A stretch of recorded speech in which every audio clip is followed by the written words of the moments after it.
And as we prepare to receive Rev Charlie's message, I'm going to sing this one for you by Daniel Nahmod called One Power.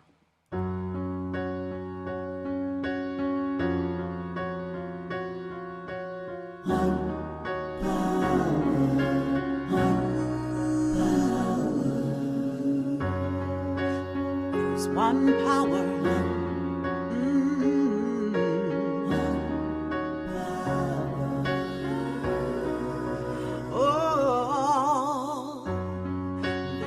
One power invisible, and you see it everywhere and every day.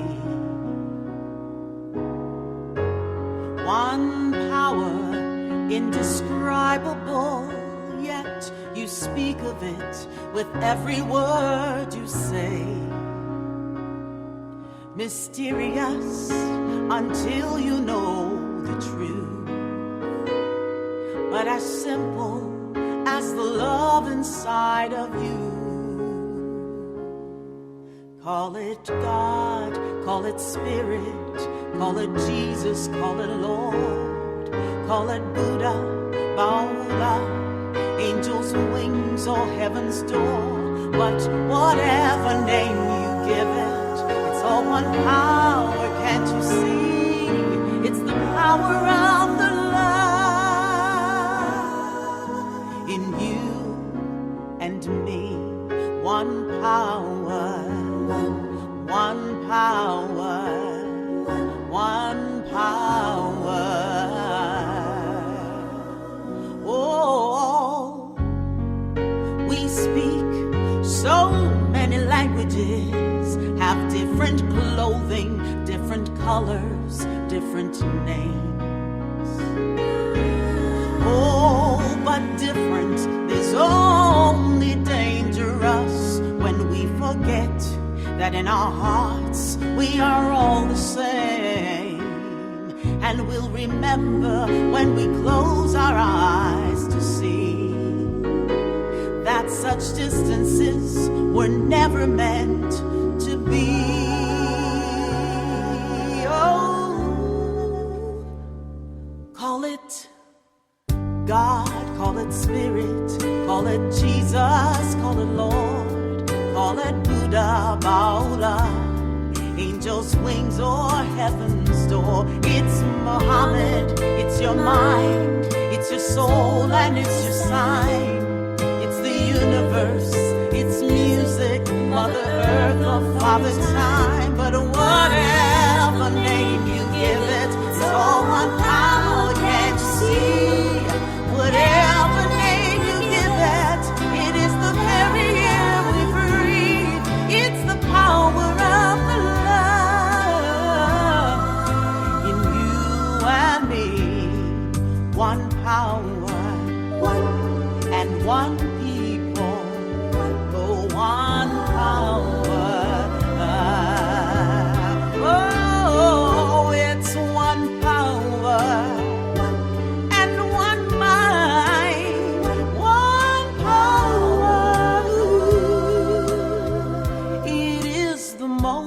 Of creation, it is an everlasting peace. It is the freedom of forgiveness and the sweetness of release. It is the joy of inspiration. It is the sunshine on your face, the birthright of all nations and the boundlessness of space. It is the beauty of a baby, the serenity of sleep. It is the anger we abandon for a love that is most deep. It's one power. Oh, one power. What we are is one power, one heart, one mind, one power, one power.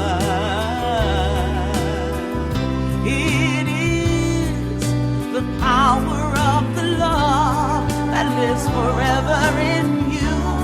Indeed, it is the power of the Lord.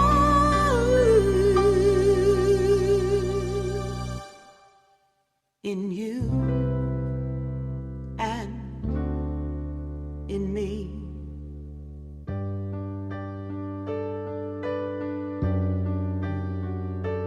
One power.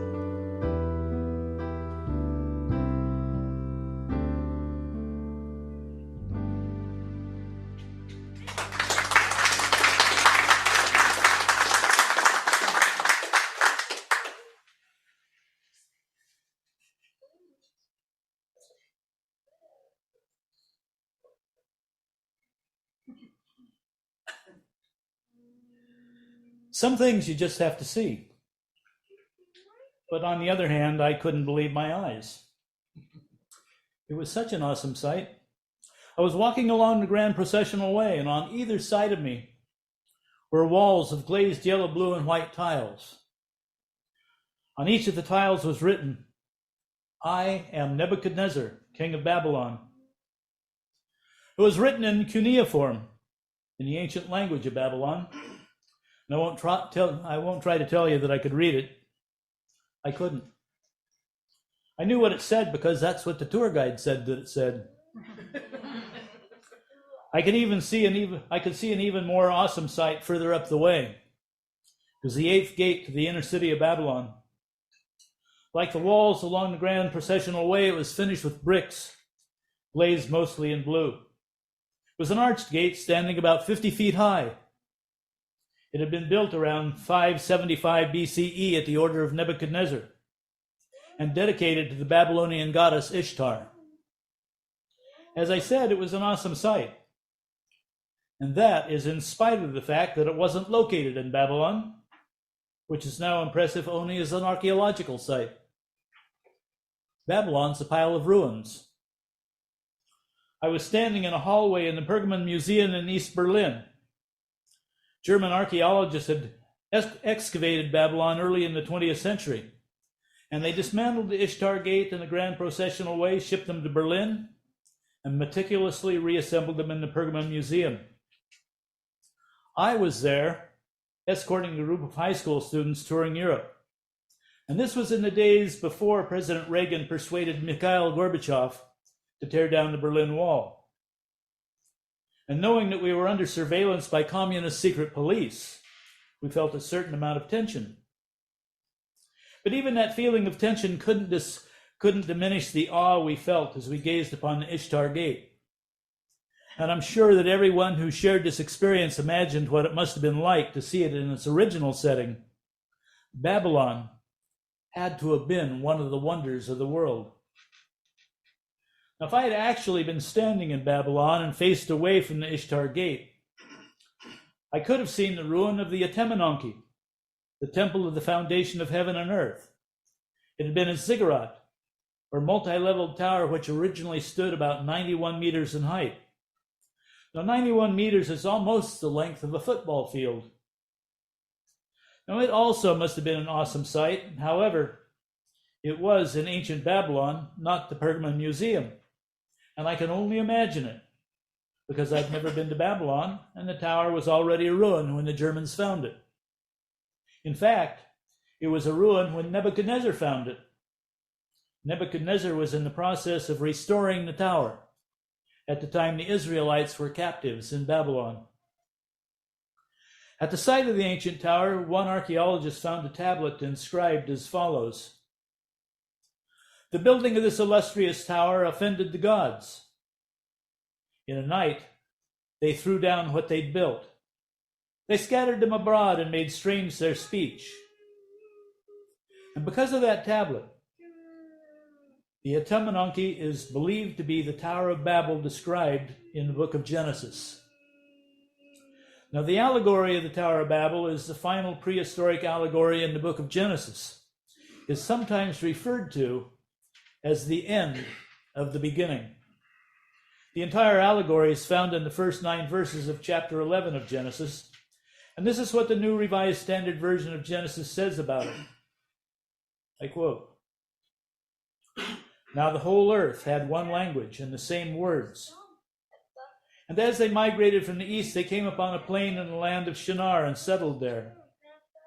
And they said to one another, 'Come, Let us make bricks and burn them thoroughly. And they had brick for stone and bitumen for mortar. And then they said, Come, let us build ourselves a city and a tower with its top in the heavens, and let us make a name for ourselves. Otherwise, we shall be scattered abroad upon the face of the whole earth. The Lord came down to see the city and the tower which mortals had built. And the Lord said, Look, they are one people, and they have all one language. And this is only the beginning of what they'll do. Nothing that they propose to do will now be impossible for them. Come, let us go down and confuse their language there so that they will not understand one another's speech. So the Lord scattered them abroad from there over the face of all the earth. Now to me, this is a reflection of the statement on the ancient tablet. The writers simply edited it to fit their perception of their God. But what's wrong with this picture? Once again, Genesis is describing a God who does not fit my description. I have rather enjoyed affirming that all things are possible with God. You know what I'm saying? This allegory seems to suggest that this idea of endless possibilities is blasphemy. So I have to ask, if I'm right, is Genesis wrong? Reverend Catherine's mentor, Reverend E.J. Miles, has presented a very logical explanation based on the concept of spiral dynamics. She's suggested an evolution in human consciousness that naturally rises in the form of a spiral. You know, what goes around comes around, but it comes around at a higher level. People's beliefs and values, in other words, human consciousness, are determined by the conditions of their lives, their environment, their technologies, and their interactions with other human beings. As those conditions change, their reactions to their conditions change. The theory of spiral dynamics suggests that as life conditions naturally progress, human consciousness naturally evolves to a more advanced level. The new level brings about a further change in the human condition, which in turn causes further evolution in consciousness. Human consciousness has progressed through several levels of the spiral since the writers of Genesis first explained their perception of God. In fact, as one peruses the Bible, one can see the progression of consciousness from Genesis through to Revelation. Writers' perceptions of God are not the same in the New Testament as they were in the Old Testament. Spiral dynamics suggests that it's perfectly normal for us to perceive God differently than did the writers of Genesis. So, the writers of Genesis perceived a God who created humankind in its own image, then granted it free will. That very same God then became jealous of the human beings who attempted to assume godlike powers. First, God exiled Adam and Eve from the Garden of Eden for eating the fruit of the tree of knowledge, and then scattered their descendants and confused their languages because they tried to build the Tower of Babel to reach heaven. The moral lesson? Do not try to be like God. Have I been missing the point of what Unity's tried to teach me? That God has gifted me with 12 powers of divinity and then forbids me to use them? That is not the God I believe in. Has God changed since Genesis was written? No. We believe God never changes, but people's perceptions of God do change. Now, the people who built the Tower of Babel may have believed that the gods destroyed the tower. The writers of Genesis believed it.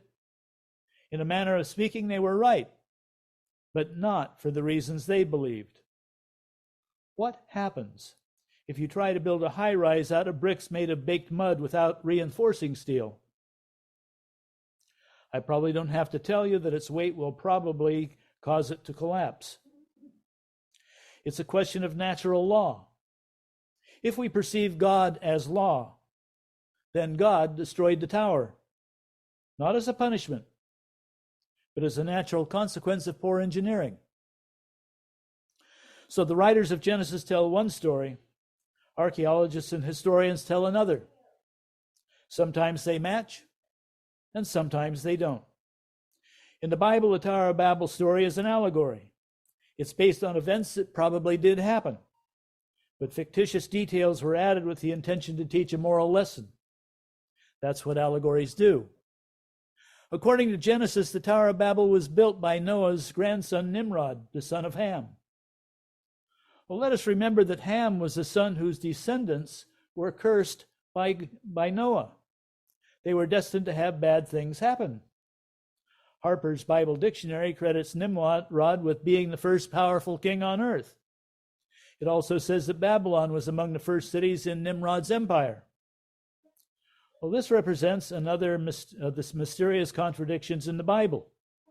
According to Noah's curse, Ham's descendants, including Nimrod, were to be slaves or servants of their cousins, the descendants of Shem and Japheth.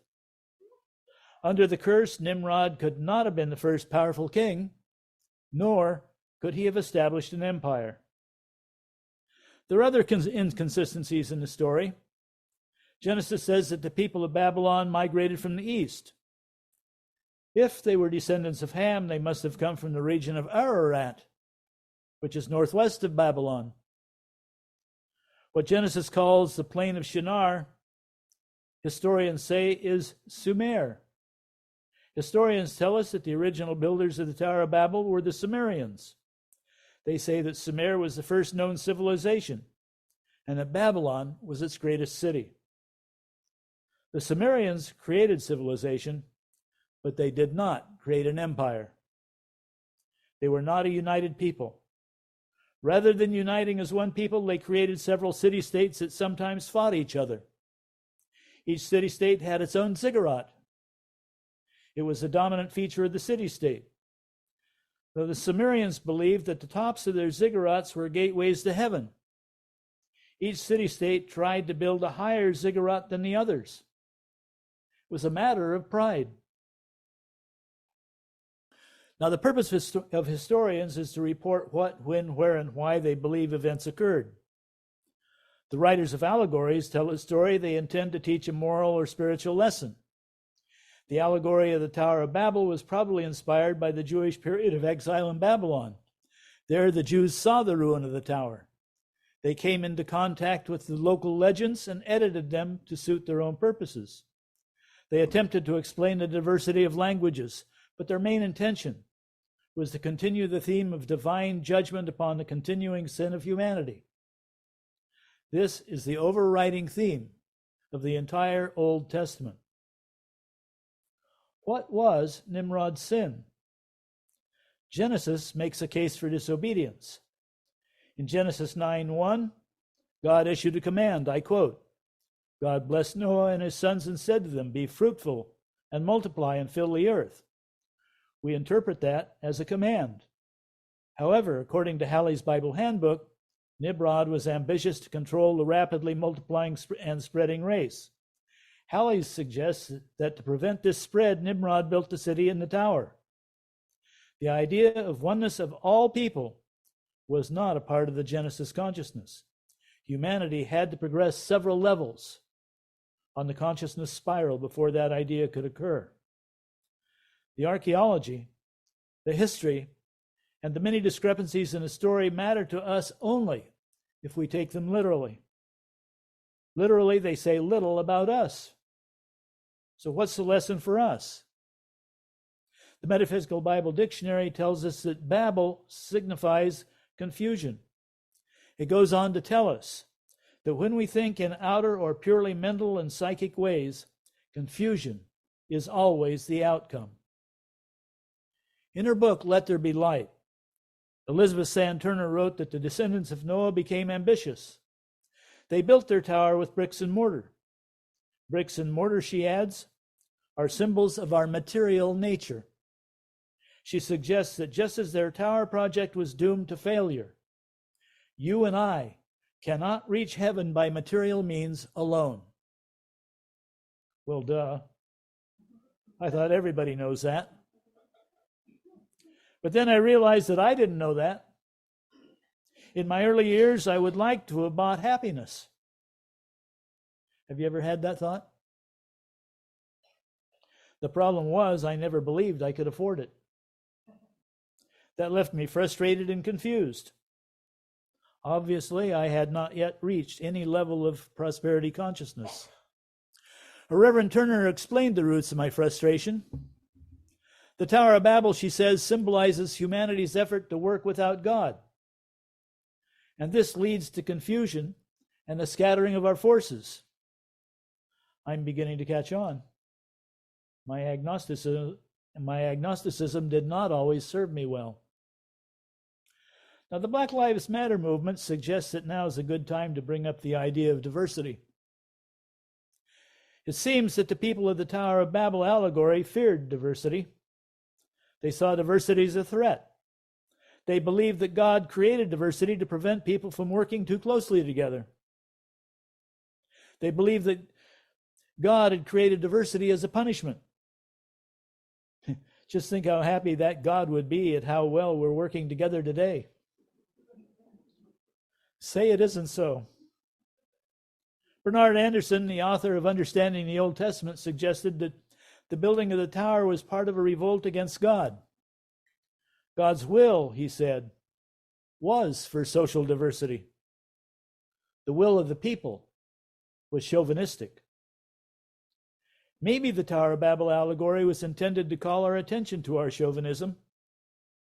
In the centuries since the tower, humankind has raised prejudice and discrimination to a fine art. Beth and I hadn't lived in North Carolina very long before I saw a bumper sticker that said, "We don't care how you did it in New York." And that was North Carolina's chauvinistic response to New York's chauvinism. It's evidence that we are tempted to say to other people, "Just think how well off you would be if you just did things our way." Now, if you want proof that diversity is a part of God's plan, just look at the study of ecology. Reverend Tom Hartman wrote a book titled The Last Hour of Ancient Sunlight. He said, "The loss of diversity in any system increases the vulnerability of that system. Single species forests fall easy prey to beetles or fungi. Single hybrid crops are overly sensitive to changes in temperature or moisture. Similarly, tribal peoples play an important role in a human ecosystem. They're not here just to show civilized city dwellers which jungle plants may cure cancer. They maintain the cultural and genetic diversity of the human species. Different tribes will look, behave, and talk differently. They will practice different religions, eat different food, create different types of places to live and sleep, and wear different clothing. This is a good thing. You don't have to like them or even be friendly toward them, but you respect their uniqueness, their traditions, and their right to their way of life, and you don't force them to convert to yours." Well, the quest is just one of the best ways to study the principles of unity. The authors, Richard and Mary Alice Jafala, suggest that there can be unity in diversity. They wrote, "The very circumstances that makes each of us so completely unique also make us absolutely the same. At a level far beyond our surface personalities lives the Christ. And this divine presence is exactly the same in everyone. Its workings in each person's life are unique in that person without doubt, but its presence is identical throughout all humanity. No matter how each wave looks, it will always be the ocean." Booker T. Washington added this bit of wisdom: "In all things that are purely social, we can be as separate as the 5 fingers, yet one as the hand in all things essential to mutual progress." If we don't interpret the story literally, and if we don't look at it through the lens of Genesis consciousness, the Tower of Babel has lessons for us. God has created diversity so that I can bring one gift to the table, and each of you can bring your unique gifts, and together we can help God fulfill the divine plan. Let's face it, We need each other. That's God's law. And so it is.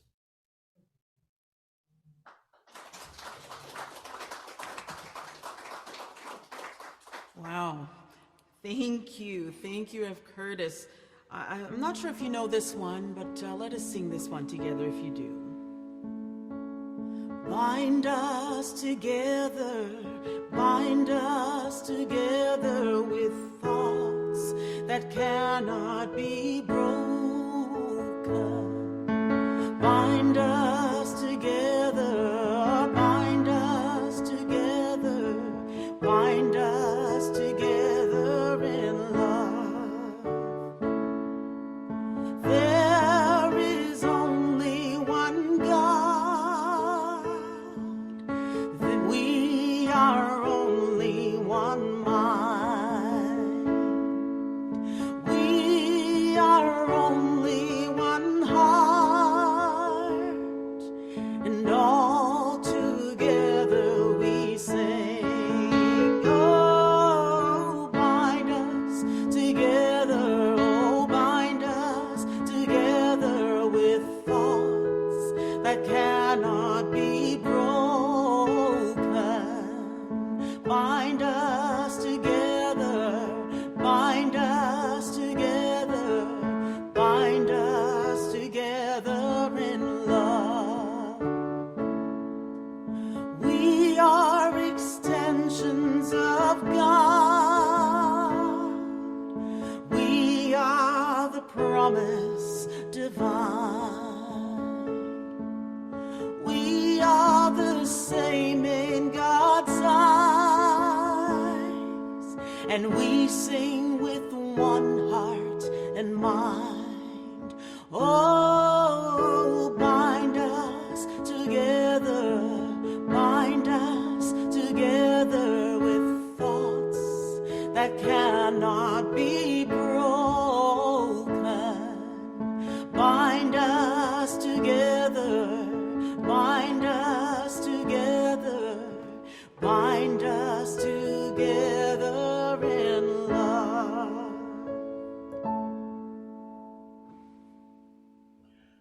I invite you to settle yourself in your seat. Breathe deeply and center yourself in your heart space. As we prepare for our time of meditation, I share with you two quotations from Scripture. The first is from Paul's letter to the Ephesians. Paul wrote, "So then you are no longer strangers and aliens, but you are citizens with the saints and also members of the house of God." The second is from the Gospel of John. John quoted Jesus, writing, "By this, everyone will know that you are my disciples, if you have love for one another." Diversity is a fact of life. There are many different kinds of people.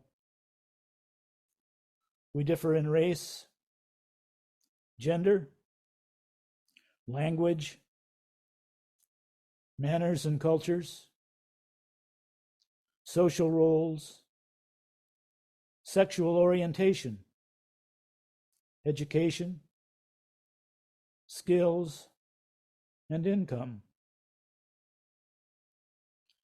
Differences may make it more difficult for people to connect and empathize with each other. But history shows us that cultivating our ability to forge relationships across differences increases the well-being of us all. People from a variety of backgrounds add something that we collectively learn from. And I invite you to ponder these truths as we rest together in the silence.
Now, I invite you to consider these words inspired by a recent daily word and allow them to become your words.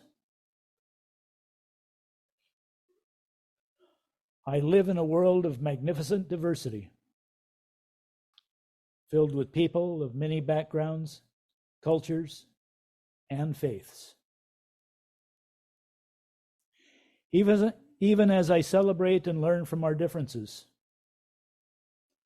I also look beyond them to behold all people as members of one family, united in God. Today, I bless all the world's people with a prayer of inclusion. I see others as I see myself, expressions of God. I pray that all feel appreciated and welcomed everywhere. I pray that they may extend that appreciation and welcoming to all others. I pray each person knows a world that accepts them as they are and invites their unique contributions into our shared lives. I pray that inclusion creates waves of unity that spans the globe, blessing us all. Let it begin with me.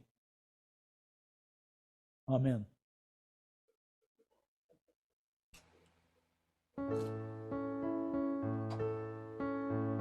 Bind us together, bind us together with thoughts that cannot be broken.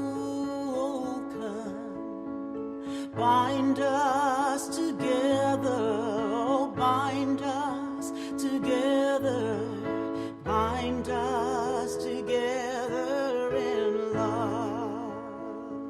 Now let's sing this song together.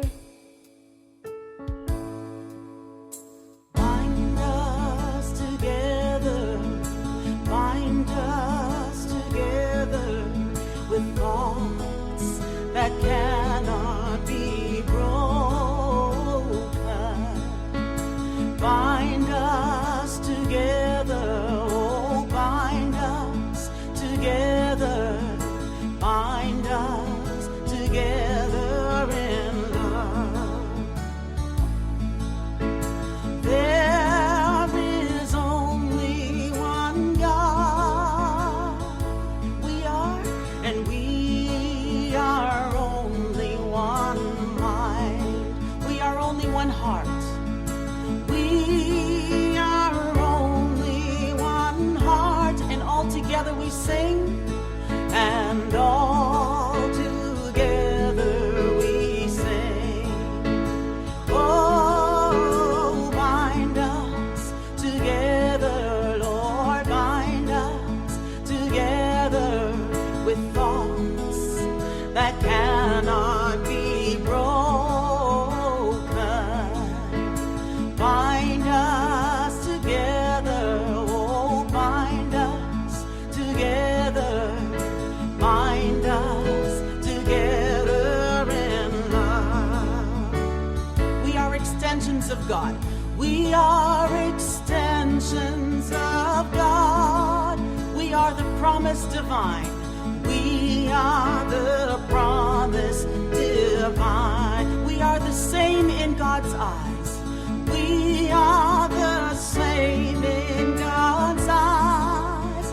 We sing with one heart and mind. We sing with one heart and mind. Oh, bind us together. Oh, bind us together with thoughts that cannot be broken. Bind us together, oh, bind us together, bind us together in love. Let's do that one more time. Bind us together, bind us together,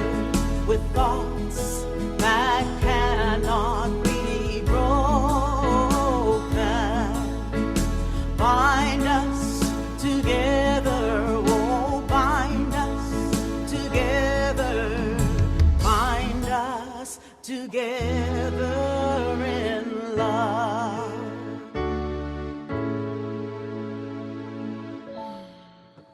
Amen.